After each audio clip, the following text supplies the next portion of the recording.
രചന നിഹ, അവതരണം ഷാഹുൽ മലയിൽ, editing Faisal C എന്ന് ഊഞ്ഞേരി. ഉമ്മാനോട് ഞാൻ എത്ര തവണ പറഞ്ഞു എനിക്കിപ്പോ ഒരു കല്യാണം വേണ്ടാന്ന്. എന്നിട്ട് പിന്നെ എന്തിനാ ആ കാര്യം പറഞ്ഞിങ്ങനെ ശല്യം ചെയ്യുന്നത്?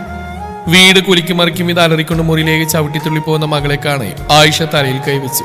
സ്കൂളിൽ നിന്ന് വരുന്ന വരുത്താണ്. വന്നപാട് നല്ല ചൂടുള്ള പരിപ്പോടയും കോഫിയും കൊടുത്തു ആയിഷ. വരുന്ന ഞായറാഴ്ച പെണ്ണ് കാണാൻ വരുന്ന കൂട്ടരെ പറ്റി ഒന്ന് പറഞ്ഞു തുടങ്ങിയതേ ഉള്ളൂ. അപ്പോഴേക്കും ദുആ തുടങ്ങിയില്ലേ? ഹൃദയാണെങ്കിൽ എന്തോ റിയാലിറ്റി ഷോ കാണുന്ന ലാഘവത്തിൽ പരിപ്പോടെ തിന്നുകൊണ്ട് ഉമ്മാന്റെയും മക്കളുടെയും പോര് കണ്ടുകൊണ്ടിരിക്കുകയാണ്. ആ ഇപ്പൊ ഞാനൊരു ശല്യായില്ലേ? അല്ലെങ്കിലും പഴമക്കാര് പറയുന്ന നേരാ, മക്കളെ കണ്ടും മാമ്പു കണ്ടും കൊതിക്കരുത്. വളർന്നു വലുതായ നമ്മൾ ചെയ്തൊന്നും ഓർമ്മ കാണില്ല, ശല്യങ്ങളായേ തോന്നുള്ളൂ എന്ന്. എന്റെ ഉമ്മാവൊന്ന് നിർത്തിക്കേ. അങ്ങനെയാണോ ഞാൻ പറഞ്ഞു? എനിക്കൊരു കല്യാണം വേണ്ട, അത്ര തന്നെ. ഉമ്മാക്ക് എന്തെന്നെ മനസ്സിലാക്കാൻ പറ്റാത്ത? നിന്നെ മനസ്സിലാവാത്തതുകൊണ്ടാവും ഞാൻ ഇത്രയും കാലം നിന്റെ ഇഷ്ടത്തിന് വിട്ടത്. പഠിപ്പൊക്കെ കഴിഞ്ഞതൊരു ജോലി വേണം, അതിനുശേഷം വേറെന്തോ നീ വന്ന് പറഞ്ഞപ്പോ അന്ന് ഞാൻ എന്തെങ്കിലും എതിര് പറഞ്ഞോ? നിങ്ങളുടെ വാപ്പ എന്റെ കഴുത്തിൽ മഹർ കിട്ടുമ്പോ എനിക്ക് വയസ്സ് 18. അന്ന് പഠിക്കണം എന്നുള്ള എന്റെ മോഹാരും കണ്ടില്ല. പിന്നെ നിങ്ങളുടെ വാപ്പയുടെ സപ്പോർട്ടിലാ കുറച്ചെങ്കിലും പഠിക്കാൻ കഴിഞ്ഞ്. നിക്കാതെ കഴിഞ്ഞ് 10 കൊല്ലം കഴിയും മുമ്പ് ഒരു മയ്യത്തായപ്പോ നിങ്ങൾ 2 പിള്ളേരെയും കൊണ്ട് പെട്ട പാട് എനിക്കറിയാം. പഠിച്ചോനെ എത്തിച്ചിട്ട് ആ എലിമെന്ററി സ്കൂളിൽ ജോലി കിട്ടിയത്. അതും ഇല്ലെങ്കിൽ നമ്മൾ പെരുവഴിയിലായേനെ. അതുകൊണ്ട് തന്നെയാ എന്റെ 2 മക്കളെയും കഷ്ടപ്പെട്ട് ഒന്നിനൊരു കുറവും വരാതെ പഠിപ്പിച്ച് ജോലിക്ക് അയക്കുന്നു. പക്ഷെ ജീവിതത്തിൽ അത് മാത്രം പോരാ. തളരുന്നു എന്ന് തോന്നുമ്പോൾ ചായാനൊരു തോള് വേണം. അതിപ്പോ ആണായാലും പെണ്ണായാലും. ഒരു ഉമ്മ എന്നുള്ള നിലയ്ക്ക് എന്റെ ഉത്തരവാദിത്വമാണ് എന്റെ മക്കൾക്ക് നല്ലൊരു പാതയെ കണ്ടുപിടിച്ച് തരല്. ഞാൻ പറഞ്ഞ പോലെ നാളെ തന്നെ അവരിങ്ങ് എത്തും. നീ കൂടുതൽ എതിർപ്പ് പറയില്ലേ ദുആ. ഇപ്പൊ തന്നെ വയസ്സ് 10-26 കഴിഞ്ഞു. നീ മാത്രല്ല, അതെ അവളും പ്രായമായിട്ട് വരുക. രണ്ടിന്റെയും കാര്യത്തിൽ ഞാനൊരു തീരുമാനം ആക്കുന്നുണ്ട്.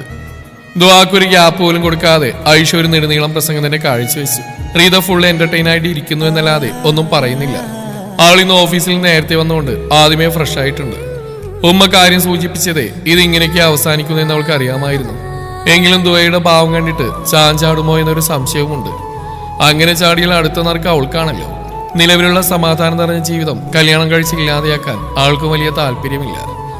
ഉമ്മയുടെ വായിലിരിക്കുന്ന കേട്ട് ഈർഷ്യയോടെയാണ് ദുആ കതകുമടച്ച് മുറിയിലേക്ക് കയറിയത്.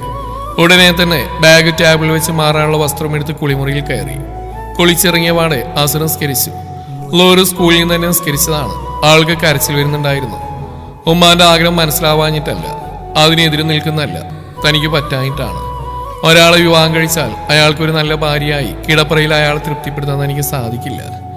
കോളേജിൽ പഠിക്കുമ്പോഴൊക്കെയും കൂടെയുള്ള കുട്ടികൾ ഓരോന്ന് പറയുമ്പോൾ ചിന്തിക്കാറുണ്ട്, എന്താണ് തനിക്ക് ഇങ്ങനൊരു ആകർഷണം ഇതുവരെ തോന്നാത്തതെന്ന്. അതൊന്നും അറിയില്ലായിരുന്നു. ഒടുക്കൊരു റീല് കാണുന്നതിനിടയിലാണ് ആദ്യമായിട്ട് സെക്ഷുവാലിറ്റിയെ പറ്റി കേൾക്കുന്നത്. അന്ന് വെറുതെ ഒരു കൗതുകത്തിന് അതിനെക്കുറിച്ച് വായിച്ചു. പിന്നെ അത് ആ വഴിക്ക് വിട്ടിരുന്നു. എങ്കിലും മനസ്സിൽ കുടുങ്ങിക്കിടപ്പുണ്ടായിരുന്നു. ഒരു ദിവസം ആരോടും പറയാതെ ഒരു സൈക്കോളജിസ്റ്റിനെ കൺസൾട്ട് ചെയ്തു. കുറച്ച് ടെസ്റ്റിങ്ങും ഇൻട്രക്ഷനൊക്കെ നടത്തിയപ്പോൾ മനസ്സിലായി താനും അസെക്ഷുവലാണെന്ന്. മനസ്സുകൊണ്ട് അതിർവരമ്പുകളില്ലാതെ പ്രണയിക്കാൻ കഴിയുമെങ്കിലും ശരീരം കൊണ്ട് ആ പ്രണയം പൂർണ്ണമാക്കാൻ സാധിക്കില്ല. ചുരുക്കി പറഞ്ഞാൽ ഒരു കുഞ്ഞിന് ജന്മം കൊടുക്കാൻ പോലും കഴിവില്ലാത്തവൾ. എത്രയൊക്കെ കാലം മുന്നോട്ട് പോയെന്ന് പറഞ്ഞാലും വിദ്യ അഭ്യസിച്ചു എന്ന് പറഞ്ഞാലും മാതൃത്വത്തിന്റെ മധുരം ലഭിക്കാത്ത സ്ത്രീകളെ എന്നും സമൂഹം മച്ചിയായി കാണുള്ളൂ. അവളുടെ വേദന മനസ്സിലാക്കാതെ വീണ്ടും വീണ്ടും അവളെ കുത്തി നോവിപ്പിക്കാനാവും ആവേശം. തന്റെ അസ്തിത്വം അറിഞ്ഞുകൊണ്ട് ഒരാളും തന്നെ ജീവിതത്തിൽ കൂടെ കൂട്ടാൻ ആഗ്രഹിക്കില്ലെന്ന് അവൾക്കറിയാം. ഇനി തുറന്നു പറയാത്തൊരു വിവാഹത്തിൽ നിന്നു കൊടുക്കുന്ന ചതിയാണ്. ഇത്രയും കാലം ഉമ്മയോട് ഹൃദയോടൊന്നും പറയാതിരുന്ന് വെറുതെ അവർക്ക് പ്രഷർ കൊടുക്കേണ്ടെന്ന് ഓർത്താണ്. ഇനിയും വയ്യ. ഉമ്മാനെ നിർബന്ധം സഹിക്കാൻ വയ്യ. കാര്യറിഞ്ഞാൽ ആദ്യം കുറച്ച് കരയുമായിരിക്കും, വിഷമവും ആദ്യമായിരിക്കും മൂത്ത മകളെ ഓർത്ത്. എങ്കിലും ഇനി പറയാതെ വയ്യ. ഒന്ന് നിശ്വസിച്ചു പോയവൾ ഉമ്മ ഒട്ടും പ്രിപ്പയർഡ് അല്ലാത്തൊരു കോൺവെർസേഷനാണ് തുടങ്ങാൻ പോകുന്നത്. ഇതെങ്ങനെ അവസാനിക്കുമെന്ന് പടച്ചവനറിയാം. എല്ലാം നല്ല രീതിയിൽ അവസാനിക്കണേ റബ്ബേ. എൻ്റെ ഉമ്മാക്ക് ഞാനൊരു വേദനയാവല്ലേ. സുബ്ഹാനല്ലാഹ്. ഖിബ്ലയ്ക്ക് നേരെ കൈ ഉയർത്തുമ്പോഴും മനസ്സ് ശൂന്യമായിരുന്നു. എന്ത് ചെയ്യണമെന്നൊരു പിടിയില്ല. ഇതൊക്കെ എങ്ങനെ അവസാനിക്കുമെന്നും അറിയില്ല. നമസ്കാര കുപ്പായം മടക്കി കരഞ്ഞു ചുവന്ന മുഖം അമർത്തി തുടച്ച് പടച്ചവനെ മനസ്സിൽ വിളിച്ചുകൊണ്ട് ദുആ മുറിയുടെ വാതിൽ തുറന്നു. പ്രതീക്ഷിച്ച പോലെ ഉമ്മ പുറത്തുണ്ട്. റീത അടുക്കളയിലാണെന്ന് തോന്നുന്നു. പാത്രങ്ങളുടെ ശബ്ദം കേൾക്കുന്നുണ്ട്. ഉമ്മ പറഞ്ഞയച്ചാവും അവളെ. ദുആ, എനിക്ക് ഉമ്മാനോട് ചിലത് പറയാനുണ്ട്. കല്യാണം മുടക്കാനുള്ള മുടന്ന ന്യായങ്ങളാണെങ്കിൽ വേണ്ട ദുആ. ആദ്യം ഉമ്മ എനിക്ക് സംസാരിക്കൊരു സ്പേസ്, എന്നാലും എന്താണെന്ന് മനസ്സിലാവും. ദുആയുടെ ശബ്ദം കേട്ടതും ആയിഷ വായു പൂട്ടി. പൊതുവെ ശാന്ത സ്വഭാവം മിതഭാഷയുമാണ് ദുആ. പുഞ്ചിരി നിറഞ്ഞ ആ മുഖത്തിനും ഗൗരവം ഒട്ടുമേ ചേരില്ല. ഞാൻ പറയുന്ന കാര്യം ഉമ്മ എങ്ങനെ എടുക്കുമെന്ന് എനിക്കറിയില്ല. കേൾക്കുമ്പോൾ ചിലപ്പോൾ വ്യത്യസ്തമായി തോന്നിയേക്കാം. But I am an asexual. മനസ്സിലാവുന്ന ഭാഷയിൽ പറഞ്ഞാൽ എനിക്കൊരു അമ്മയാവാനോ എൻ്റെ ഭർത്താവിനോട് ശാരീരികമായി നീതി പുലർത്താനാവില്ല. പറഞ്ഞു തുടങ്ങിയത് അവരുടെ മുഖത്ത് നോക്കിയാണെങ്കിൽ കൂടെ അവസാനിക്കുമ്പോൾ ദുആയുടെ നോട്ടം നിലത്തേക്കായിരുന്നു. ആയിഷ ആകെ ഞെട്ടി നിൽപ്പാണ്. ജീവിതത്തിൽ ആദ്യമായിട്ടാണ് അവരിങ്ങനെയൊന്ന് കേൾക്കുന്നത് തന്നെ, അതും തന്നെ സ്വന്തം മകൾ. ആർക്കും അവൾ പറയുന്നൊന്നും മനസ്സിലാവുന്നുണ്ടായിരുന്നില്ല.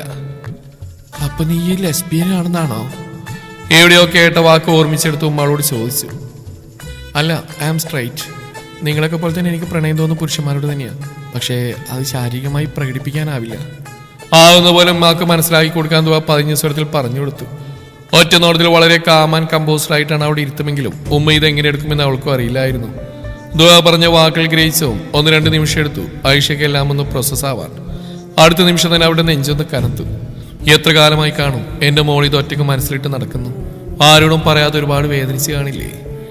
കണ്ണു നിറച്ച് നിൽക്കുന്ന ഉമ്മാനെ കാണെ ദുആക്ക് ഒരുപാട് പാവം തോന്നി. തന്റെ 8ാം വയസ്സിലാണ് വാപ്പ ഒരു ആക്സിഡന്റിൽ ഇഹലോകം വിട്ടു പോയത്. പകൽ വെളിച്ചത്തിൽ സഹായിക്കാൻ ഒരുപാട് പേര് മുന്നോട്ട് വന്നെങ്കിലും അതിന്റെ പുറകിൽ ഇരുട്ടിലെ ആവശ്യങ്ങൾ കൂടെ അറിഞ്ഞോടെ മറ്റുള്ളവരുടെ സഹായം വേണ്ടെന്ന് വെച്ച് സ്വയം അധ്വാനിച്ച് വളർത്തിയാണ് ഞങ്ങൾ രണ്ടുപേരെയും. ചെറുപ്പമായതുകൊണ്ട് ഒരുപാട് ആലോചനകൾ അന്ന് വന്നിരുന്നു. എന്നിട്ടും മക്കൾക്ക് വേണ്ടി സ്വന്തം സുഖങ്ങൾക്ക് പുറകെ പോവാത്തൊരു നിഷ്കളങ്കിയായ സ്ത്രീ. യതീം മക്കളായതുകൊണ്ട് പഠിക്കുന്ന സമയത്ത് തന്നെ കമ്മിറ്റിക്കാരും കുടുംബക്കാരും പല ബന്ധങ്ങളും കൊണ്ടുവന്നിരുന്നു. എന്നിട്ടും ഉമ്മയാണ് അവരെ വെറുപ്പിക്കാത്ത വിധം മക്കൾക്ക് ജോലിയാകും വരെ ഒരു കല്യാണത്തെ പറ്റിയൊന്നും ചിന്തിക്കുന്നില്ലെന്ന് പറഞ്ഞ് അവരെ തിരിച്ചയച്ച് സ്വന്തമായി ഒരു വരുമാനമായതിനു ശേഷം മാത്രമാണ് ഉമ്മാന്റെ വക വിവാഹ ചർച്ച തുടങ്ങിയത്. അത് നാട്ടുകാരുടെയും കുടുംബക്കാരുടെയും കുത്തലും കുറിക്കലൊക്കെ കേട്ടിട്ട്. താനും റീതയും തമ്മിൽ 2 വയസ്സിന്റെ വ്യത്യാസമേ ഉള്ളൂ. അവൾക്കും കല്യാണപ്രായമായി. താൻ കാരണം അവളുടെ ജീവിതം കൂടെ നശിക്കുമോ എന്നൊരു പേടി മാത്രമേ ഇപ്പോൾ ഉള്ളിലുള്ളൂ. എന്തൊക്കെയോ ആലോചിച്ചുകൊണ്ടിരിക്കുമ്പോഴായിരുന്നു ആയിഷാന്റെ ഫോൺ അടിഞ്ഞത്. കണ്ണു തുടച്ച് ഫോൺ കയ്യിലെടുത്തു ബ്രോക്കറാണെന്ന് കണ്ടതോടെ അവരുടെ മുഖം ഒന്ന് മങ്ങി. ഇത്രയും കാലം വിവാഹത്തോടുള്ള പേടി കൊണ്ടോ ചമ്മൽ കൊണ്ടോ ആണ് പറയുമ്പോൾ ദുആ ഒഴിഞ്ഞു മാറിയെന്നാണ് അവർ കരുതിയത്. അതുകൊണ്ട് തന്നെ ബ്രോക്കർ ഈ ആലോചനയുടെ കാര്യം പറഞ്ഞപ്പോൾ കണ്ണും പൂട്ടി അവരോട് നാളെ തന്നെ വരാൻ പറഞ്ഞത്. ഞായറാഴ്ച ഒഴികെ ദുആക്ക് ഒരു ഒഴിവ് കാണില്ല. എപ്പോഴും സ്പെഷ്യൽ ക്ലാസ് വെച്ച് സ്കൂളിൽ തന്നെയാണ് നല്ലൊരു ഭാഗം സമയം ചെലവഴിക്കുന്നത്. എന്തോമ്മ കോൾ എടുക്കാത്ത? കയ്യിൽ ഫോൺ വെച്ചിട്ടാണോ എന്നെ നോക്കിക്കുന്നേ?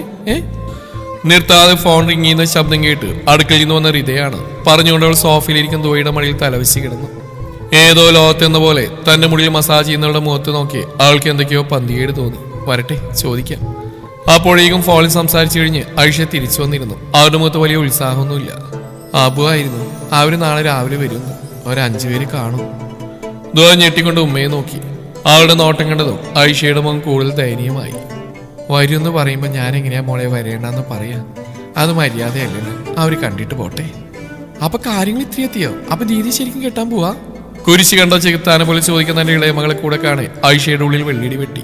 അസ്സലാമലൈക്കും. അധികം വഴി കണ്ടുപിടിക്കാൻ പ്രയാസപ്പെട്ടോ? വാലൈക്കും അസ്സലാം. ഏയ്, എന്റെ മോനെടുത്ത വഴിയൊക്കെ കാണാപ്പാടാ. ഇപ്പോഴാ ഇങ്ങോട്ടേക്ക് ഇറങ്ങാൻ ഒരു അവസരം കിട്ടിയെന്നേ ഉള്ളൂ. പെണ്ണ് കാണാൻ വന്നവരെ ക്ഷണിച്ച് അകത്തേക്ക് കയറ്റിയത് ദുആയുടെ മൂത്താപ്പയുടെ മകനായിരുന്നു. ആദിത്യ മര്യാദയോടെ ആദിൽ അവരോട് ചോദിച്ചപ്പോൾ ആദ്യം ഉറക്കുകയും പിന്നെ ഭാര്യയുടെ ചെവിയിലുമായി സക്കറിയെ കളിയായി പറഞ്ഞു. ബ്രോക്കർ ഇരു കുടുംബത്തെയും പരസ്പരം പരിചയപ്പെടുത്തി കൊടുത്തു. ഇത് ദുആമോളുടെ മൂത്താപ്പാന്റെ മകനാ ആദിലേ. ഇവിടെ ടൗണിൽ ഒരു സൂപ്പർ മാർക്കറ്റ് നോക്കി നടത്തുക. ഐഷാത്താനെ പറ്റി ഞാൻ പറഞ്ഞിരുന്നില്ലേ? ടീച്ചറാ. പിന്നെ ഒരു അനിയത്തി ബിസിനസ് പാർക്കിൽ ഒരു IT കമ്പനിയിൽ ജോലി ചെയ്യുക. ദുആമോൾക്ക് 10 വയസ്സുള്ളപ്പോഴാ റഹ്മാനിക്ക് ഒരു ആക്സിഡന്റിൽ പോയത്. അതിൽ പിന്നെ ഐഷത്താത്തയാണ് മക്കളെ 2 പേരെയും വളർത്തിയത്. അബുവിന്റെ വാക്കുകളിൽ ഐഷയുള്ള ആദരവ് നിറഞ്ഞു. പിന്നെ ഇതാണ് പുയ്യാപ്പിള ആത്തിം ഖുറൈശി. ഇവിടെ സിറ്റി പോലീസ് കമ്മീഷണറായിട്ട് കയറിയിട്ട് 2 കൊല്ലായി. മുമ്പ് പഞ്ചാബിലായിരുന്നു. ഇത് ഉപ്പ സക്കറിയ, കോൺട്രാക്ടറാ. ഇത് ഉമ്മ തൊയ്യിബ, ഒരു പെങ്ങള് ഹനാൻ നൂർ, നെയ്സാണ്. ഇതാളിയ മിക്താദ്, സർജന. ഇത് അവരുടെ മോള് ഐമ അമ്രീൻ. ഓരോരുത്തരെ എടുത്തു പറഞ്ഞ് പരിചയപ്പെടുത്തുകയായിരുന്നു അബു. ഐഷ എല്ലാവരെയും നോക്കി പുഞ്ചിരിച്ചു. ഹൃദയും ദുആയും അടുക്കളയിൽ തന്നെയാണ്. നീലപ്പച്ച നിറത്തിൽ ഒരു സിമ്പിൾ പാകിസ്ഥാനിയായിരുന്നു ദുആയുടെ വേഷം. ഒരു മുടിയിഴ പോലും വെളിയിലേക്ക് കാണാത്ത വിധമാണ് ദുപ്പട്ട ഇട്ടത്. ആ വേഷത്തിനിണങ്ങുന്ന ഓർണമെന്റ്സ് ഏറെ ഉണ്ടായിരുന്നിട്ടും ദുആ ധരിച്ചിരുന്നില്ല. ആൾക്കൊരു തരം മൂകതയായിരുന്നു. എന്തിനാണ് ഇങ്ങനെ കെട്ടിയൊരുങ്ങി അവർക്ക് മുമ്പിൽ പ്രദർശനം വെച്ചിട്ട്? ഇതിന്റെയൊക്കെ അവസാനം എന്താവുമെന്ന് ആൾക്ക് നല്ലതുപോലെ അറിയാം. എങ്കിൽ പിന്നെ മോളെ വിളിക്കാല്ലേ? ചായ കപ്പിലേക്ക് പകർത്തുമ്പോൾ അബുവിന്റെ ശബ്ദം ദുആ കേട്ടു. ഇതൊക്കെ ആദ്യമായി നടക്കുന്നതുകൊണ്ട് ഒരു എക്സൈറ്റ്മെന്റിലാണ് റിത. എങ്കിലും ആൾക്കും അറിയാം ഇതോടെ ഈ പരിപാടി അങ്ങ് നിർത്തുമെന്ന്. തട്ടൊന്നുകൂടി ശരിയാക്കി ദുആ ഹാളിലേക്ക് നടന്നു. അവളെ വിളിക്കാമെന്ന ആയിഷയും റീതയുമാണ് പലഹാരവും ചായയും കൊണ്ട് അവൾക്ക് മുമ്പിൽ പോയത്. ദുആ ഒന്ന് ആഞ്ഞു ശ്വാസം വലിച്ചു വിട്ടു. മനസ്സിൽ പടച്ചവനെ ആത്മാർത്ഥമായി വിളിച്ചു. എന്തിനെന്നറിയാതെ കണ്ണുകൾ നിറയാൻ വെമ്പൽ കൊള്ളുന്ന പോലെ, നെഞ്ചു വിങ്ങുന്ന പോലെ. ആദ്യമായിട്ടാണ് ഇങ്ങനെയൊക്കെ. അവളൊന്ന് മുഖം അമർത്തി തുടച്ചു. ചുണ്ടിൽ വരുത്തി തീർത്ത പുഞ്ചിരിയുമായി അവർക്ക് മുന്നിലായി നടന്നു. ആ വന്നല്ലോ മോള്. അസ്സലാമു അലൈക്കും. വലൈക്കും അസ്സലാം. തൊയ്യബ പറഞ്ഞുകൊണ്ട് സോഫയിൽ നിന്ന് എഴുന്നേറ്റ് അവൾക്കരികിലേക്കായി വന്നു. സ്നേഹത്തോടെ അവളുടെ തലയിൽ തഴുകി ഉള്ളിലെ വല്ലായ്മ മറച്ചു വെച്ചുകൊണ്ട് അവൾ അവരെ നോക്കിയൊന്ന് പുഞ്ചിരിച്ചു. അവർക്ക് അവൾ ഒരുപാട് ഇഷ്ടമായിരുന്നു. ഒരു പാവം മോള്, അതിലുപരി ഉപ്പയില്ലാതെ വളർന്ന കുട്ടിയാണ്. ബുദ്ധിയുറച്ച പ്രായത്തിൽ ഒരു പിതാവിന്റെ സ്നേഹവും കരുതലും ലഭിക്കേണ്ട പ്രായത്തിൽ യത്തീമായവളാണ്. ഇനി തന്നെ മകന്റെ ഭാര്യയായി വന്നാൽ അവളെ സ്നേഹം കൊണ്ട് മൂടണം. ദുആ ആദ്യമായിട്ടാണ് തൊയ്യബയെ കണ്ടതെങ്കിലും അവർക്ക് അവളെ മുമ്പേ അറിയാം. മകന്റെ താല്പര്യം മനസ്സിലാക്കി ദുആ ഒരു കല്യാണത്തിന് തയ്യാറാവും വരെ കാത്തുനിന്നതാണ്. അതിലവൾക്ക് ഖേദമേതുമില്ല. മകനെ അത്രയേറെ സ്നേഹിക്കുന്ന മാതാപിതാക്കൾ എന്ന നിലക്ക് അവന്റെ ചോയ്സ് അവർ റെസ്പെക്ട് ചെയ്യുന്നുണ്ട്. അവരുടെ നോട്ട് ഇടയ്ക്ക് ഹൃദയിലൊന്ന് പാറി വീണിരുന്നു. അവരവളെ നോക്കിയൊന്ന് പുഞ്ചിരിച്ചു. അങ്ങനെ ഇരു വീട്ടുകാരും വിശേഷങ്ങൾ പങ്കുവച്ചു. ഉള്ളിലെ ആദ്യം മറച്ചുകൊണ്ട് ആയിഷയുടെ ആദിത്യ മര്യാദയോട് അവർ നന്നായി സംസാരിക്കുന്നുണ്ടായിരുന്നു. ഈ സമയം അത്രയും ഒന്ന് കണ്ണുകൾ ഉയർത്തി നോക്കാൻ പാകത്തിൽ ആ ഒരാൾ ഉണ്ടായിരുന്നിട്ടും ദുആ അതിന് ശ്രമിച്ചില്ല. അതിന്റെ ആവശ്യമുണ്ടെന്ന് അവൾക്ക് തോന്നിയില്ല. എനിക്ക് പിന്നെ ചെക്കനും പെണ്ണെന്ന് സംസാരിക്കട്ടെ, അതല്ലേ അതിന്റെ രീതി. മിച്ചറിലെ കടല വായിലേക്ക് ടബു പറഞ്ഞു. ദുആയുടെ നോട്ടം ഉമ്മയിലേക്ക് നീണ്ടു. ആരോളെ നോക്കി കണ്ണു ചിമ്മി കാണിച്ചു. ഈ ബന്ധം നടന്നിരുന്നെങ്കിലെന്ന് അവരുടെ ഉള്ളിൽ ഉണ്ടായിരുന്നു. അത്യാഗ്രഹമാണെന്നറിയാം. എങ്കിലും ആ കുടുംബത്തെ പറ്റി അവർക്ക് നല്ലൊരു മതിപ്പ് അനുഭവപ്പെട്ടിരുന്നു. ആ വീട്ടിൽ തന്നെ മകൾ സുരക്ഷിതമായിരിക്കുമെന്നൊരു തോന്നൽ. തവക്കൽത്തു അലല്ലാഹ്. അവരും നെടുവീർപ്പെട്ടു. ദുആ ആളിൽ നിന്ന് നേരെ പോയത് ഗാർഡനിലേക്കാണ്. അത്രയ്ക്ക് ആഡംബരങ്ങളൊന്നുമില്ലെങ്കിലും ഒരുപാട് പൂക്കളൊക്കെ നിറഞ്ഞ മുറ്റം. അതൊക്കെ ഹൃദയുടെ പണിയാണ്. ചെടികൾ വളർത്തി അതിൽ പൂക്കൾ വിരിയുന്ന അവളെ ഏറെ സന്തോഷിപ്പിക്കുന്ന കാര്യമാണ്. അതിനുവേണ്ടി കണ്ട നഴ്സറിയിൽ നിന്നൊക്കെ ഓരോന്ന് വാങ്ങിച്ചു വരും. ഹൃദയെ പറ്റി ഓർക്കെ ദുആയുടെ ചുണ്ടൊന്ന് വിരിഞ്ഞു. പിറകിൽ നിന്നൊരു കാറടി ശബ്ദം കേട്ടപ്പോഴാണ് ദുആ എന്തു പറഞ്ഞ് കല്യാണം മുടക്കുമെന്ന് ഓർത്ത്. തനിക്ക് താല്പര്യമില്ലെന്നോ അല്ലെങ്കിൽ തനിക്ക് വേറെ ഇഷ്ടമുണ്ടെന്നോ. പക്ഷെ അങ്ങനെ കള്ളം പറയേണ്ട കാര്യം എന്താണ്? റബ്ബ് എന്നെ സൃഷ്ടിച്ച ഇങ്ങനെയാണ്. എനിക്കും പ്രണയിക്കാൻ കഴിയും. അല്ലെങ്കിലും സെക്സ് മാത്രമാണോ പ്രണയം? പക്ഷെ പ്രണയത്തിന്റെ ഒരു ഭാഗമാണത്. പ്രണയം പ്രകടിപ്പിക്കുന്ന ഒരു രീതിയാണത്. ആത്മാവ് പങ്കിടുന്നവർ ശരീരവും പങ്കിടും. പക്ഷെ അത് തന്നെ കൊണ്ട് സാധിക്കില്ലല്ലോ. ചിന്തകൾ കാട് കയറി നിൽക്കുന്നവരുടെ ശ്രദ്ധ പിടിച്ചു പറ്റാൻ ശ്രമിച്ചുകൊണ്ട് പുറകിലുള്ള അയാളൊന്ന് മുരടനക്കി. ദുആ ഒന്ന് തലയിരിച്ച് നോക്കി. അത്ഭുതമെന്ന് പറയാം. ആളുടെ ഷർട്ടിന്റെ നിറവ് നീലപ്പച്ചയാണ്. കൂടെ ഒരു ക്രീം കളർ പാൻറ്റും. തന്റെ മുഖത്തേക്ക് നോക്കാതെയാണ് നിൽപ്പ്. അത് ദുആയിലൊരു മതിപ്പ് സൃഷ്ടിച്ചു. ഭംഗിയുള്ള കടുങ്കാപ്പി കണ്ണുകളാണ്. ആ കണ്ണിലേക്കാണ് അവിടെ നോട്ടം ആദ്യം എത്തിയത്.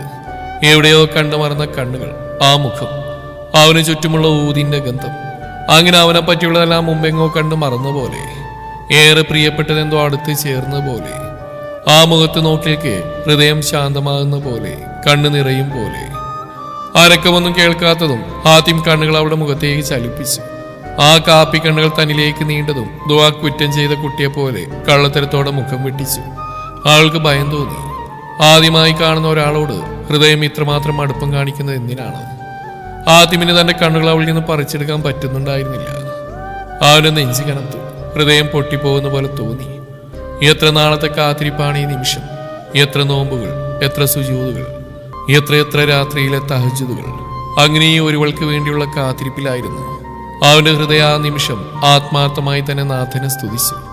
ദുആ കാണുന്നത് സ്വപ്നമില്ലെന്ന് ഉറപ്പിക്കാൻ അവന്റെ ചുണ്ടുകൾ മുഴിഞ്ഞതും ദുആയുടെ ഹൃദയം വേഗത്തിൽ മിടിക്കാൻ തുടങ്ങി. ദുആയ്ക്കെന്ന് പേരറിയോ? എന്തു പറഞ്ഞ് സംസാരിച്ചു തുടങ്ങുന്നറിയാതെ അവൻ തുടങ്ങി. അവളൊരു മടിയോടെ അവനെ നോക്കി. 1-2 തവണ ഉമ്മ പറഞ്ഞിരുന്നെങ്കിലും അവൾ അത് ശ്രദ്ധിച്ചിരുന്നില്ല. അവളുടെ മുഖത്തെ വിമ്മിഷ്ടം കണ്ടതും അവനൊന്ന് മനോഹരമായി പുഞ്ചിരിച്ചു. അറിയില്ലല്ലേ, ഹാത്തിം ഖുറൈശി. ആ പുഞ്ചിരിയിൽ അവളുടെ കണ്ണുകൾ പതിഞ്ഞു. എന്ത് ഭംഗിയാണ് ഈ മനുഷ്യനെ! അല്ലാഹ്, ഇത്രയും ഭംഗിയുള്ള പടപ്പിന് എനിക്ക് പടച്ചോൻ തന്നതാണോ? ഒരു നിമിഷം അവളുടെ ഹൃദയം ഒന്ന് ഉലഞ്ഞുപോയി. ആ പുഞ്ചിരിയിലെ പരിചയത്വം മുമ്പെങ്ങോ കണ്ണു മറന്നുപോലെ. ദുആ ഓർക്കാൻ ശ്രമിച്ചു. പക്ഷെ എവിടെ? നമ്മൾ തമ്മിൽ മുമ്പ് കണ്ടിട്ടുണ്ടോ? എത്ര വേണ്ടെന്ന് വെച്ചിട്ടും അവൾ ചോദിച്ചു പോയി. കണ്ടു കാണും. ആലമൽ അർവാഹിൽ അള്ളാഹുവിന്റെ വാഗ്ദാനം മറക്കാതെ ഈ ദുനിയാവിൽ അലഞ്ഞടക്കുന്ന 2 റൂഹുകൾ, വീണ്ടും കണ്ടുമുട്ടാൻ വിധിക്കപ്പെട്ടവർ. ദുആ ഒന്നും മനസ്സിലാവാതെ അവന്റെ മുഖത്തേക്ക് നോക്കി. അവിടെ പുഞ്ചിരി തന്നെയാണ്. ഞാൻ ദുആയെ മുമ്പ് കണ്ടിട്ടുണ്ട്. പക്ഷെ ദുആ എന്നെ കാണാനുള്ള വഴിയില്ല. ഒരു 7 കൊല്ലം മുമ്പ്, കൃത്യമായി പറഞ്ഞ ദുആ +2 പഠിക്കുമ്പോഴാണ് ഞാൻ ഇയാളെ ആദ്യമായി കണ്ടത്. വിടർന്നു നിൽക്കുന്ന പൂക്കളിൽ നോക്കിക്കൊണ്ട് പറയവേ ആ ദിനം അവന്റെ ഓർമ്മയിൽ നിറഞ്ഞു. ഒരു വെള്ളിയാഴ്ച ദിവസം, ആദ്യം ഡിഗ്രിക്ക് പഠിക്കുന്ന സമയം. അന്ന് അനാന്റെ +2 അവസാന പരീക്ഷയായിരുന്നു. പരീക്ഷാ ദിവസങ്ങളിലൊക്കെയും അവള് വീട്ടിൽ നിന്ന് ആരെങ്കിലും ഡ്രോപ്പ് ചെയ്യാറാണ് പതിവ്. ഇന്നത് ഹാത്തിമിന്റെ ഊഴമായിരുന്നു. 9:30 പരീക്ഷ തുടങ്ങും. ബ്ലോക്കിൽ പെട്ടതുകൊണ്ട് ഇന്ന് ഇരുവരും കുറച്ച് വൈകിയിരുന്നു. എങ്കിലും 9:15 അവള് സ്കൂൾ കോമ്പൗണ്ടിൽ അവൻ ഇറക്കി കൊടുത്തിരുന്നു.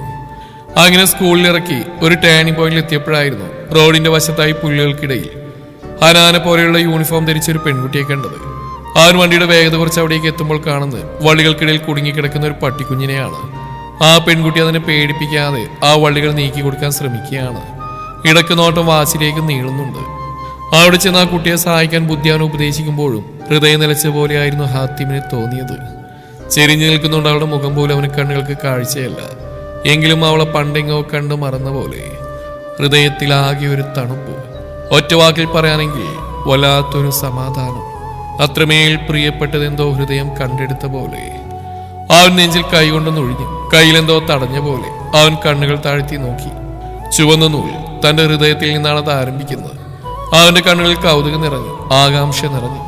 ഹാത്തിമിന്റെ കണ്ണുകൾ ആ ചുവന്ന നൂലിന്റെ സഞ്ചാരപാതയിലൂടെ ചലിച്ചു. ആ നൂല് ആ പെൺകുട്ടിക്ക് നേരെയാണ് ചലിക്കുന്നത്. അതേ നിമിഷം തന്നെ അവൾ തലയിരിച്ച് നോക്കി. ആ പട്ടിക്കുട്ടി ആ സമയത്തിനൊക്കെ ഓടിപ്പോയിരുന്നു. ഒരു നിമിഷം അവളുടെ ചുണ്ടുകളൊന്ന് വിടർന്നു. ഹാത്തിമിന്റെ നെഞ്ചൊന്നും ഇടിച്ചു.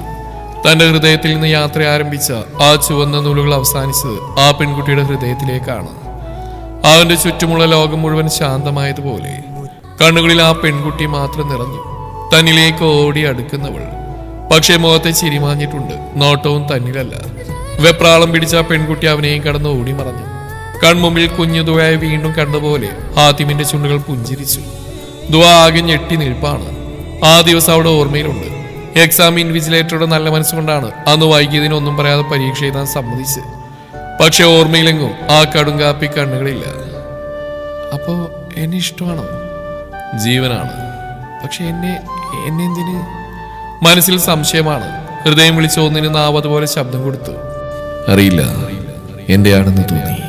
എന്റെ റൂഹിന്റെ പാതിയാണെന്ന് തോന്നി. എന്റെ വാരിയലിൽ നിന്ന് എന്റെ റബ്ബ് എനിക്ക് വേണ്ടി സൃഷ്ടിച്ച പടപ്പാണെന്ന് തോന്നി. നീയുണ്ടെങ്കിൽ എന്റെ ദീൻ പൂർണ്ണമാവുമെന്ന് തോന്നി.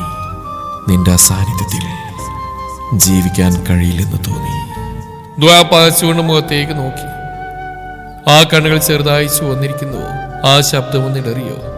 അറിയില്ല. പക്ഷെ തന്നോടുള്ള ഭ്രാന്തമായ സ്നേഹം അവന്റെ ഓരോ നോട്ടത്തിൽ പോലും വ്യക്തമാണ്. അവൾക്ക് ശ്വാസം മുട്ടുന്ന പോലെ തോന്നി. എന്തുകൊണ്ടോ ആ സാമീപ്യത്തിൽ നിന്ന് മാറി നിൽക്കാൻ തോന്നുന്നില്ല. ആദ്യമായി കാണുന്ന ആ മനുഷ്യനോട് ഹൃദയം വല്ലാതെ അടുത്തുപോയി എന്നൊരു തോന്നൽ. ഇല്ല, പാടില്ല. തനിക്കതിനുള്ള അർഹതയില്ല.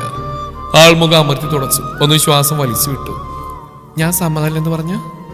നിനക്ക് വിധിക്കപ്പെട്ടതെന്തോ അത് രണ്ട് പർവ്വതങ്ങൾക്കിടയിൽ നിന്നാണെങ്കിൽ പോലും അത് നിന്നിലേക്ക് വന്നു ചേരുമെന്നല്ലേ. എന്റെ കാത്തിരിപ്പിന്റെ ഉത്തരമാണ് ഈ നിമിഷം പോലും. പടച്ചോൻ എനിക്ക് വിധിച്ചതെന്തോ അത് ഞാൻ സ്വീകരിക്കും. എങ്കിലും ദ്വയെ സ്നേഹിച്ച ഹൃദയം കൊണ്ട് ഇനി മറ്റൊരു പെൺകുട്ടിയെ എനിക്ക് ജീവിതത്തിലേക്ക് കൂട്ടിച്ചേർക്കാൻ സാധിക്കില്ല. സ്ഥായിഭാവമായ പുഞ്ചിരിയോടെയാണ് പറച്ചിലെങ്കിലും മുഖത്ത് ചെറിയൊരു വാട്ടം ദ്വാ ശ്രദ്ധിച്ചു. അതെന്തുകൊണ്ടോ ആളെ കൂടെ ബാധിച്ചിരുന്നു. ദ്വാ കം റിയാലിറ്റി. ചാഞ്ചാടുന്ന ഹൃദയത്തെ കൈവരിയിലാക്കിക്കൊണ്ട് അവൾ സ്വയമേ പറഞ്ഞു. ഇയാൾ എന്നോട് ക്ഷമിക്കണം. എനിക്കിതിന് പറ്റുമെന്ന് തോന്നില്ല. അതൊരിക്കലും ഇയാളുടെ തെറ്റല്ല. U deserve the world. പക്ഷെ ഐ ഡോണ്ട് ഡിസേർവ് യു.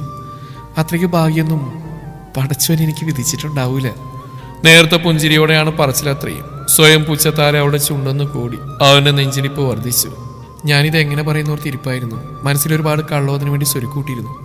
പക്ഷേ അതിൻ്റെ ആവശ്യമുണ്ടെന്ന് തോന്നില്ല. To be honest, I am asexual. മനസ്സിലാവുന്ന ഭാഷയിൽ പറഞ്ഞാൽ എനിക്ക് ശരീരം കൊണ്ട് പ്രണയിക്കാനാവില്ല. അതുകൊണ്ട് തന്നെ ഒരു കുഞ്ഞിന് ജന്മം കൊടുക്കുന്ന കാര്യമൊന്നും എൻ്റെ വിദൂര സ്വപ്നത്തിൽ പോലും ഇല്ല. പിന്നെ തന്നോടുള്ള സ്നേഹം കൊണ്ട് പറയുക, എന്നോർത്ത് ജീവിതം കളയരുത്. പറഞ്ഞു തീരുമ്പോൾ അവളുടെ തൊണ്ടയിൽ ഒരു കനം അനുഭവപ്പെട്ടു. വെറുതെ പോലും അടുത്തുള്ള ആ മുഖത്തേക്ക് നോക്കിയില്ല. ഹാത്തിമാകെ ഞെട്ടി നിൽപ്പാണ്. എങ്ങനെ പ്രതികരിക്കണമെന്നറിയാത്തൊരു നിൽപ്പ്. ഇന്നത്തേക്ക് ഇത്രയും മതി. ഇനി ബാക്കി കല്യാണം കഴിഞ്ഞിട്ട്. അസഹ്യമായ മൗനത്തെ ഭേദിച്ചുകൊണ്ട് ഹനാന്റെ ശബ്ദമുയർന്നു. അവളെ കണ്ടതും ദുആ പരിചയപാത്രത്തിലൊന്ന് പുഞ്ചിരിച്ചു. ഉള്ളു കല്ലിച്ച് നിൽക്കുമ്പോഴും ദുആക്ക് പുഞ്ചിരിക്കാൻ കഴിയും. അതാണ് ജീവിതം അവളെ പഠിപ്പിച്ച്. അധികം വൈകാതെ അങ്ങനെ അതിഥികളെല്ലാം യാത്രയായി. അഭിപ്രായം അബുവിനെ അറിയിക്കാമെന്ന് പറയുന്ന കേൾക്കെ ദുആയുടെ ചുണ്ടെന്ന് കോടി. ആൾ മുറിയിലേക്ക് കയറി കഥകടച്ചു. ആൾക്ക് പൊട്ടിച്ചിരിക്കാൻ തോന്നി. എന്തൊരു വിധിയാണ്. ആദ്യമായി കാണുന്ന ഒരാളോട് ഹൃദയം അത്രമേൽ അടുപ്പം സൂക്ഷിക്കുന്നു. മിനിറ്റുകൾ മാത്രം പരിചയമുള്ള അയാൾ അകന്ന് നീങ്ങോളും മനസ്സ് കരയുന്നു. ഇതാണോ ഇനി പ്രണയം? അവളുടെ ഹൃദയം മുറവിളി കൊണ്ടു. അതിന് തനിക്കതിനുള്ള യോഗ്യതയില്ലല്ലോ. അന്ന് ആ വീട്ടിൽ പതിവില്ലാത്തൊരു തരം മൂകതയായിരുന്നു. ആയിഷയിൽ നിന്ന് റിത ദുആയുടെ കാര്യങ്ങളെല്ലാം അറിഞ്ഞിരുന്നു. ഇത് ചികിത്സിച്ചാൽ മാറുമോ?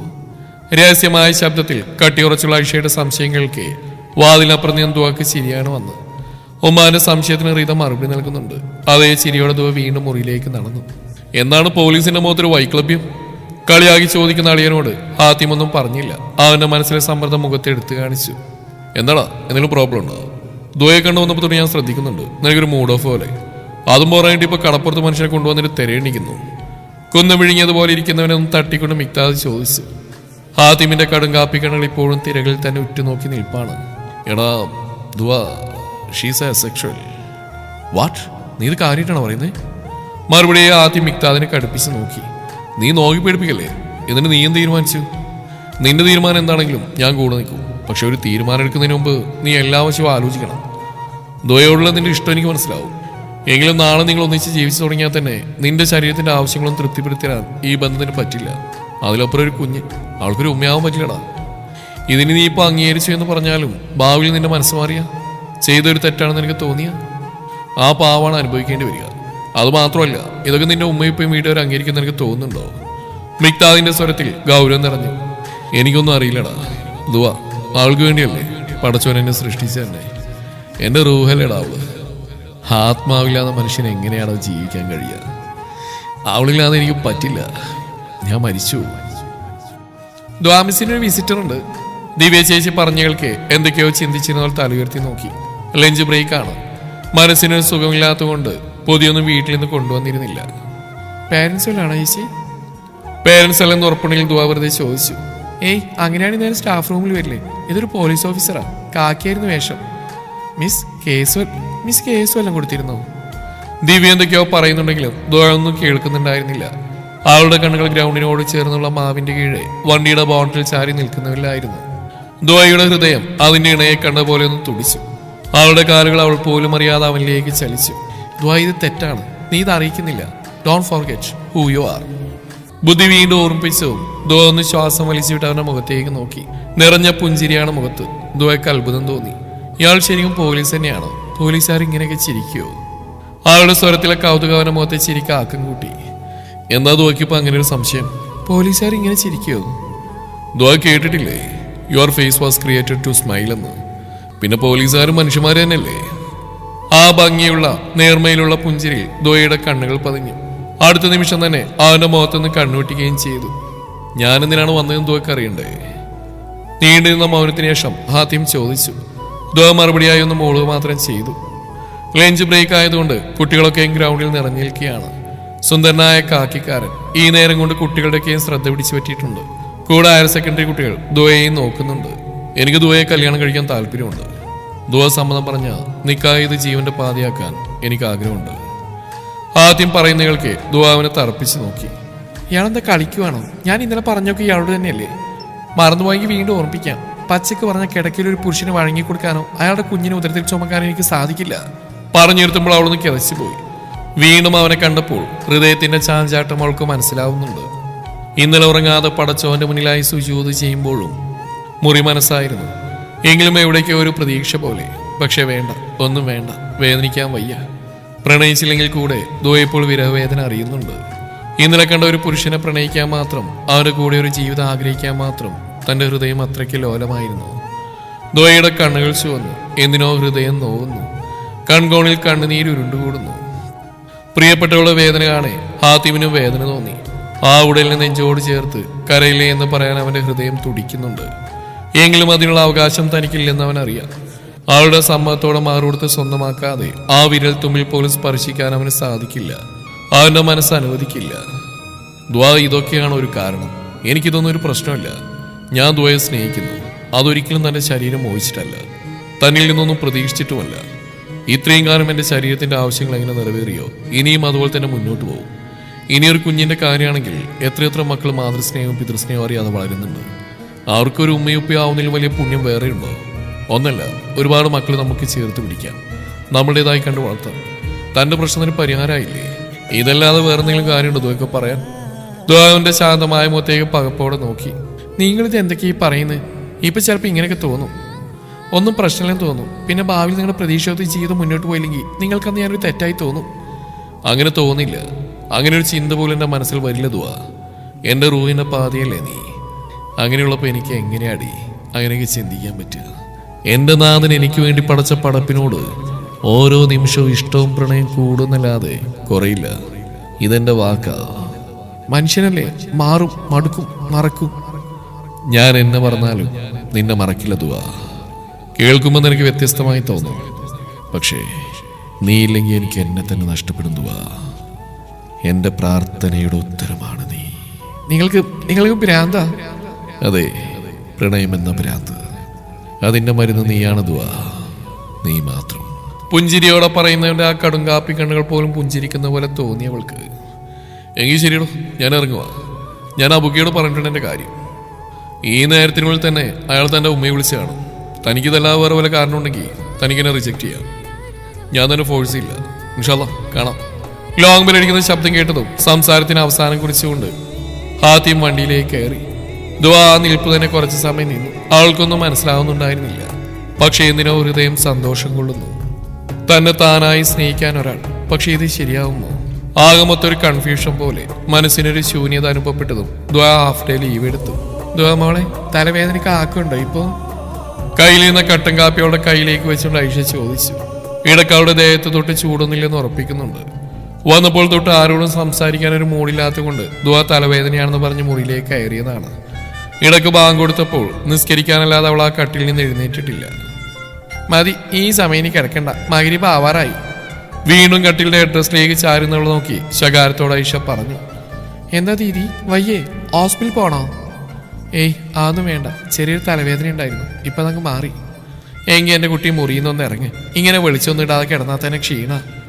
ഉമ്മ പറയുന്ന കേൾക്കെ അനുസരണയുള്ള കുട്ടിയെ പോലെ ദുആ അവർക്ക് പിറകെ ഹാളിലേക്ക് നടന്നു. ഒപ്പം തന്നെ എന്തൊക്കെയോ പറഞ്ഞ് ഹൃദയമുണ്ട്. ദുആ, പിന്നെ ഇന്ന് അബു വിളിച്ചിരുന്നു. ഹൃദയുടെ വിശേഷം പറിച്ചു തീർന്നു ഐഷ ഒരു സങ്കോചത്തോടെ പറഞ്ഞു. അത്രയും സമയം ഹൃദയുടെ വായ്ത്താളം കേട്ട് ചിരിച്ചുകൊണ്ടിരുന്നവൾ ഒന്ന് സ്റ്റെക്കായി ഉമ്മയെ നോക്കി. ആദ്യം പറഞ്ഞുകൊണ്ട് ഇങ്ങനൊരു സംസാരം അവൾ മനസ്സിൽ കണ്ടതാണ്. എങ്കിലും എന്തെന്നില്ലാത്തൊരു ടെൻഷൻ പോലെ. അവർക്ക് നിന്നെ ഇഷ്ടമായെന്ന്. വിവാഹം ഉടനുണ്ടെങ്കിൽ സന്തോഷാത്രേ. പൊന്നും പണവും ഒന്നും വേണ്ട, നിന്നെ മാത്രം മതിയെന്ന് അവർ പറഞ്ഞ്. എന്ത് പറയണമെന്ന് അറിയാത്തതുകൊണ്ട് ഞാൻ അബുവിനോട് പറഞ്ഞു നീ വന്നിട്ട് വിളിക്കാമെന്ന്. എന്ത് പറയണം, ആ മോന് നിന്റെ കാര്യം അറിയില്ലല്ലോ. അങ്ങനെ കള്ളം പറഞ്ഞൊരു വിവാഹം ആദ്യമിനോടെല്ലാം ഞാൻ പറഞ്ഞിരുന്നു ഇന്നലെ. ആയിഷയെ പൂർത്തിയാകാൻ സമ്മതിക്കാതെ ദുആ പറഞ്ഞു. അത് കേൾക്കുക ആയിഷയും ഹൃദയും അവൾ അത്ഭുതത്തോടെ നോക്കുന്നുണ്ട്. ദുആയും ഒന്ന് ഞെട്ടിയിരുന്നു. താനെന്തിനാണ് ഇപ്പോൾ ഇത്ര ആവേശത്തോടെ പറഞ്ഞതെന്ന് അവൾക്കും അറിയില്ല. ഉമ്മയുടെയും സഹോദരിയും നോട്ടം കാണെ ദുആ ലജ്ജയോടെ മുഖം വെട്ടിച്ചു. അത് ഞാൻ ഇന്നലെ അയാളോട് പറഞ്ഞിരുന്നു. ഇന്നലെ മറുപടി ഒന്നും പറഞ്ഞില്ലായിരുന്നു. പക്ഷെ ഇന്ന് സ്കൂളിൽ വന്ന് ഈ ബന്ധത്തിന് താല്പര്യമുണ്ടെന്ന് പറഞ്ഞു. ആൾ പറഞ്ഞു കേൾക്കെ ആയിഷയ്ക്ക് സന്തോഷം കൊണ്ട് കരച്ചിൽ വന്നു. എന്ത് പറഞ്ഞ് ഈ ബന്ധം വേണ്ടെന്ന് വെക്കുന്ന ഓർത്ത് ഇരിപ്പായിരുന്നു. അത്രയും നല്ല ബന്ധം വേണ്ടെന്ന് വെച്ചാൽ അത് അഹങ്കാരമായിട്ട് കേൾക്കുന്നവർക്ക് തോന്നുള്ളൂ. അൽഹംദുലില്ലാഹ്. മനസ്സിൽ നാഥനെ തുണച്ചുകൊണ്ട് ആ ഒരു തട്ടം കൊണ്ട് കണ്ണു തുളച്ചു. എന്നിട്ട് ദീദി എന്ന് പറഞ്ഞു. ദീദിക്ക് ആളെ ഇഷ്ടമായോ? ചോദ്യം ഹൃദയിൽ നിന്നാണെങ്കിൽ കൂടെ ആയിഷയുടെ മനസ്സിലും അതേ സംശയമാണ്. അത് സത്യം പറഞ്ഞാൽ എനിക്കറിയില്ല. ആളൊരു മാന്യനാ, എല്ലാത്തിലുപരി പടച്ചോനെ ഇഷ്ടമുള്ളവനാ. പടച്ചോനെ സ്നേഹിക്കുന്നവന് പടപ്പിനെയും സ്നേഹിക്കാൻ കഴിയും. ഒരു പക്ഷേ റബ്ബിൻ്റെ കിതാബിൽ എൻ്റെ വിധിയോട് ചേർത്തെഴുതപ്പെട്ട പേര് അയാളുടേതാണെങ്കിൽ എതിർക്കാൻ ഞാൻ ആരാ? അപ്പം സമ്മതിച്ചു അല്ലേ? എനിക്കറിയില്ല, എനിക്ക് കുറച്ച് സമയം വേണം. കുറച്ചൊന്ന് പറയുമ്പോൾ ഈ ഒരു രാത്രി. ദോയുടെ മനസ്സ് മനസ്സിലാക്കി അന്ന് രാത്രി പിന്നെ ആ വിഷയത്തെ പറ്റിയൊരു ചർച്ചയുണ്ടായില്ല. എങ്കിലും ആദ്യമായിട്ടുള്ള ബന്ധം ദോയുടെ ജീവിതത്തിൽ നന്മയാണെങ്കിൽ അത് നടക്കണമെന്ന് തന്നെയായിരുന്നു ഐഷയുടെയും ഹൃദയുടെയും മനസ്സിൽ. രാത്രിയുടെ രണ്ടാം യാമത്തിൽ ദോയുടെ മുറിയിൽ വെളിച്ചം നിറഞ്ഞു. തഹജ്ജുദ് നിസ്കരിച്ചു. ജീവിതത്തിൽ എന്തെങ്കിലും നിർണായകമായ തീരുമാനം എടുക്കേണ്ടി വരുമ്പോൾ ദുആ പടച്ചവന് മുമ്പിൽ കൈ ഉയർത്തു. നാഥ, തന്നതിനും തടഞ്ഞതിനും നന്ദി. ഞാൻ പറയാത്തതിന് എൻ്റെ മനസ്സിലുള്ളത് നിനക്കറിയില്ലേ നാഥ. ആദ്യം അയാൾ എൻ്റെ ദീനും ദുനിയാവിനും ആഖിറത്തിനും നല്ലതാണെങ്കിൽ നാഥ ഞങ്ങളെ ചേർത്ത് വെക്കണേ. ഇനി അങ്ങനെ അല്ലെങ്കിൽ നാഥ ഞങ്ങളെ പരസ്പരം തമ്മിൽ അകറ്റണമേ. പരസ്പരം ഒന്നിക്കാൻ വിധിയില്ലെങ്കിൽ ഹൃദയത്തെ മോഹിപ്പിക്കലേ നാഥ. എന്ത് തീരുമാനിക്കണമെന്നറിയില്ല. കൂടെ നിൽക്കണ റബ്ബേ, ഒരു ഉത്തരം തരണേ. അവളുടെ കവളിനെ ചുംബിച്ചിറങ്ങി കണ്ണുനീർ ഭൂമിയിൽ പതിച്ചു. മനസ്സിലെ വിഷമങ്ങളൊക്കെയും പറഞ്ഞിരുന്നു. ദുആക്ക് വല്ലാത്തൊരു ആശ്വാസം അനുഭവപ്പെട്ടു. മുഖം അമർത്തി തുറച്ച് സുജൂദിൽ നിന്ന് എഴുന്നേൽക്കുന്ന നേരം അവളുടെ മനസ്സിൽ ആദ്യമുള്ള മറുപടി ഉണ്ടായിരുന്നു. അവന്റെ കാത്തിരിപ്പിനുള്ള മറുപടി. അബു വിളിച്ചിരുന്നു, അവിടെ എല്ലാവർക്കും സമ്മത. ഇനിയിപ്പോ ബാക്കിയുള്ള കാര്യങ്ങളിലേക്ക് കടക്കണം. സക്കറിയ ഫോൺ ടേബിളിലേക്ക് വെച്ചുകൊണ്ട് പറഞ്ഞു. എല്ലാവരുടെയും മുഖത്ത് നിറഞ്ഞ ചിരിയാണ്. ഹാത്തിമിന് ഹൃദയം പൊട്ടും പോലെ ഒരു സന്തോഷം അനുഭവപ്പെട്ടു. അവന്റെ ഹൃദയം ആത്മാർത്ഥമായി അവന്റെ നാഥനോട് നന്ദി പറഞ്ഞു. അങ്ങനെ അധികം വൈകാതെ തന്നെ നിക്കാവ് ഉറപ്പിച്ചു. എൻഗേജ്മെന്റിന് പെണ്ണിനും ചെക്കനും താല്പര്യമില്ലാത്തതുകൊണ്ട് നേരിട്ട് നിൽക്കാതെ തന്നെ നടത്താം എന്നുള്ള തീരുമാനമായി. മിക്താദ് വഴി ഹാത്തിമിന്റെ സമ്മതത്തോടെ ദുബൈയുടെ അസ്തിത്വത്തെ പറ്റി ഹനാനും അറിയാം. പക്ഷെ അവൾക്കതൊരു പ്രശ്നമായി തോന്നിയിട്ടില്ല. ഓരോരുത്തരും വ്യത്യസ്തരാണ്. എല്ലാവർക്കും ഒരുപോലെ ആവാൻ പറ്റില്ലല്ലോ. ഉമ്മയെയും ഉപ്പയെയും പതുക്കെ കാര്യം പറഞ്ഞ് മനസ്സിലാക്കാമെന്നാണ് ഹാത്തിം കരുതുന്നത്. ഇനിയിപ്പോൾ പറയാത്താണ് നല്ലതെന്ന് തോന്നിയാ പറയുകയുമില്ല. അന്ന് കണ്ടതിന് ശേഷം ഇരുവരും പിന്നെ കണ്ടിട്ടില്ല. നാളെയാണ് നിക്കാഹ്. നാടറിഞ്ഞ് തന്നെ ഓഡിറ്റോറിയത്തിൽ വെച്ചാണ് പരിപാടി. മഹറിന് പുറമെ വിവാഹ സമ്മാനമായി ദുആക്ക് വേണ്ടി കൊച്ചു വീട് സ്വന്തം സമ്പാദത്തിൽ നിന്ന് ആദ്യം വാങ്ങിയിരുന്നു. അങ്ങനെ ഒരു കാര്യം അറിഞ്ഞപ്പോൾ തന്നെ ദുആ എതിർപ്പ് പ്രകടിപ്പിച്ചെങ്കിലും അതാരും വകവെച്ചിരുന്നില്ല. വിവാഹശേഷം അവർ മാറി താമസിക്കുന്നതിൽ ആർക്കും ഒരു തെറ്റും തോന്നിയില്ല. ഇന്നാണ് നിക്കാഹ്. സ്റ്റേജിനെ നടക്കുന്ന നിക്കാഹ് നടക്കുന്ന ഡ്രസ്സിംഗ് റൂമിൽ നിന്ന് ദുആ കേൾക്കുന്നുണ്ട്. എന്തുകൊണ്ടോ ദുആക്ക് ആ നിമിഷം ഉപ്പാൻ ഒരുപാട് മിസ് ചെയ്തു. അതിന്റെ ഫലമെന്നോണം ആ കണ്ണുകൾ പെയ്തു. മകളുടെ വേദന മനസ്സിലാക്കിക്കൊണ്ട് ഐഷ അവളെ ചേർത്ത് പിടിച്ചു. ഹൃദയയുടെ ചുണ്ടിൽ നിറഞ്ഞ ചിരിയാണ്. അടുത്ത നിമിഷം നിക്കാഹ് കഴിഞ്ഞെന്ന് ആരൊക്കെയോ പറയുന്നത് കേട്ടു. ദുആയുടെ കണ്ണ് നിറഞ്ഞു. എങ്കിലും ചുണ്ടിൽ മനോഹരമായ പുഞ്ചിരിയാണ്. അപ്പോൾ തന്നെ അനാനും തൊയ്യബയും അവരുടെ ബന്ധത്തിലുള്ള കുറച്ച് സ്ത്രീകളൊക്കെയും കൂടെ വന്ന് അവളെ സ്റ്റേജിലേക്ക് ആനയിച്ചു കൊണ്ടുപോയി. സ്റ്റേജിന്റെ ഒത്ത നടുക്ക് നിൽക്കുകയാണ് ഹാത്തിം. ഫുൾ ബ്ലാക്ക് ഫോർമൽ അറ്റയറാണ് അവന്റെ വേഷം. പിരിച്ചു വെച്ച മീശയും വെട്ടിയൊതുക്കിയ മുടിയൊക്കെയും അവന്റെ മുഖത്തെ പുഞ്ചിരിയെ കടത്തി വെട്ടിച്ചുകൊണ്ട് ഗൗരവം എടുത്തു കാണിച്ചു. പെട്ടെന്ന് ആളിലൊരു നിശബ്ദത പടർന്നു. അന്തരീക്ഷത്തിൽ നേർത്ത അറബിഗാനങ്ങൾ ഒഴുകി. ആൾക്കൂട്ടത്തിന് നടുവിലൂടെ കടുംപച്ച ലഹങ്ക അണിഞ്ഞുകൊണ്ട് ചുണ്ടിൽ ഒളിപ്പിച്ചു വെച്ച പുഞ്ചിരിയുമായി ദുആ ഹാത്തിമിലേക്ക് നടന്നു നീങ്ങി. കണ്ണിമ വെട്ടാതെയുള്ള ആ കടുങ്കാപ്പി മിഴികളുടെ നോട്ടത്തിൽ ദുആയുടെ കവിളുകൾ ചുവന്നു. കണ്ണൊന്ന് പിടച്ചു. ഹാത്തിമിന് തന്റെ ഹൃദയം പൊട്ടുമ്പോൾ ഒരു സന്തോഷം തോന്നി. അവന്റെ മിഴികൾ ആ ഒരു വഴിയിലേക്ക് ചുരുങ്ങി. ചുറ്റും കൈകൂട്ടി വരുന്ന തന്റെ കുടുംബമോ ദുആയുടെ കുടുംബമോ അവന്റെ കണ്ണിൽ പതിഞ്ഞില്ല. ആ ഒരുവൾ മാത്രം, അവന്റെ ഭാര്യ, അവന്റെ മാത്രം ദുആ. ആ നോട്ടം അവളുടെ ചെവിത്തുമ്പ് ചുവപ്പിക്കുന്നതിനൊപ്പം ഹൃദയമിടിപ്പും ഒന്ന് വേഗത്തിലാക്കി. ഇപ്പോൾ പൊട്ടുമെന്ന് കണക്കിടിക്കുന്ന ഹൃദയത്തിൽ മൈലാഞ്ചി ചുവപ്പിലുള്ള കൈ കൊണ്ട് അവളൊന്ന് തടവി. അവളൊന്ന് അമ്പരന്നു. കയ്യിലെന്തോ തടയുന്ന പോലെ. അല്ല, തടഞ്ഞു തന്നെയാണ്. കണ്ണു താഴ്ത്തി നോക്കിയപ്പോൾ ദുആയും കണ്ടു ആ ചുവന്ന നൂല്. തന്റെ ഹൃദയത്തെയും തന്റെ പ്രിയപ്പെട്ടവന്റെ ഹൃദയത്തെയും കൂട്ടി യോജിപ്പിക്കുന്ന ഒരു ചുവന്ന നൂല്. അങ്ങനെ ദുആ ഹാത്തിമിന്റെ സ്വന്തമായി. യാതൊരു ഉപാധികളും പ്രതീക്ഷകളും ഇല്ലാതെയുള്ള അവന്റെ പ്രണയത്തിന്, അവന്റെ കാത്തിരിപ്പിന് അവന്റെ സൃഷ്ടാവും മറുപടി കൊടുത്തു. ഓരോ ദിവസവും കൊഴിഞ്ഞു പോകവേ ഇരുവരും തമ്മിലുള്ള സ്നേഹവും വിശ്വാസവും പ്രണയവും കൂടിയെന്നല്ലാതെ ഒരു തുള്ളി പോലും കുറഞ്ഞില്ല. പ്രണയത്തിന്റെ പല തലങ്ങളിലൂടെ അവർ സഞ്ചരിച്ചു. കുത്തുവാക്കുകളാൽ ദുആയെ കീറിമുറിക്കാൻ ശ്രമിക്കുന്നവരെ ഹാത്തിം പൊരുതി പരാജയപ്പെടുത്തി. ഇന്ന് അവളൊരു ഉമ്മയാണ്. അനാഥാലയത്തിൽ ആരോരുമില്ലാത്ത ഒരുപാട് പേർക്ക് തണലാണ്. അവളുടെ കൂടെ എന്നും അവനുമുണ്ട്. അവളുടെ ജീവിതത്തിൽ പടച്ചവൻ അവൾക്ക് നൽകിയ അനുഗ്രഹം. അവർ ജീവിക്കട്ടെ.